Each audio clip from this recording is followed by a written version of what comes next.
5 personnes ont été interpellées dans le cadre de la découverte de 4 bonbonnes de gaz et d'un dispositif de mise à feu dans le 16e arrondissement. Une découverte inquiétante a été faite, samedi 30 septembre, à la veille de l'attaque au couteau de Marseille, dans une rue du 16e arrondissement de Paris. 4 bonbonnes de gaz munies d'un dispositif de mise à feu ont été trouvées à l'entrée d'un immeuble de la rue Chanet, proche de la porte d'Auteuil. L'information révélée par Le Point, lundi 2 octobre, a été confirmée de sources officielles.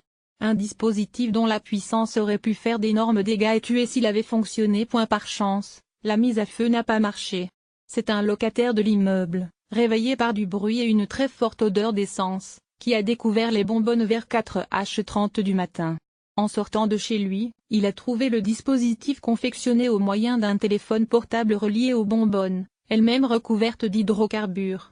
Cette nuit-là, les tentatives de le faire exploser à distance par le ou les auteurs présumés sont échouées. Mardi 3 au matin, les enquêteurs ignoraient encore les raisons pour lesquelles cet immeuble était visé.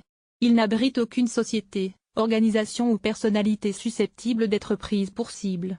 Une enquête préliminaire a été ouverte par le parquet de Paris pour association de malfaiteurs terroristes criminels, tentative de destruction par un moyen dangereux en relation avec une entreprise terroriste et tentative d'assassinat en relation avec une entreprise terroriste. Elle a été confiée à la section antiterroriste, SAT, de la brigade criminelle de Paris et à la Direction générale de la sécurité intérieure, DGSI. À la suite de l'examen de l'engin explosif par des équipes de police scientifiques et techniques, des empreintes ont été identifiées. Ce sont elles qui ont permis de remonter rapidement un individu, interpellé lundi 2 octobre, en même temps que 4 autres personnes, principalement dans l'Essonne. Ces 5 hommes, âgés pour la plupart d'entre eux d'une trentaine d'années, sont connus des services spécialisés, confirme-t-on de sources judiciaires. Ils ont tous été placés en garde à vue qui peut durer jusqu'à 6 jours.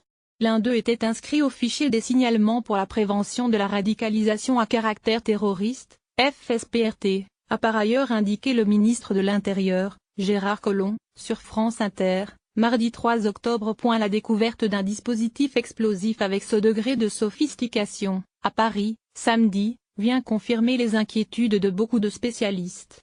Dans son dernier rapport des tendances annuelles en matière de terrorisme, publié en juin, l'Office européen de police Europol soulignait ses craintes de voir se développer des attentats à l'aide d'engins explosifs improvisés, disait-il, résultat de l'exportation des méthodes du théâtre irako-syrien.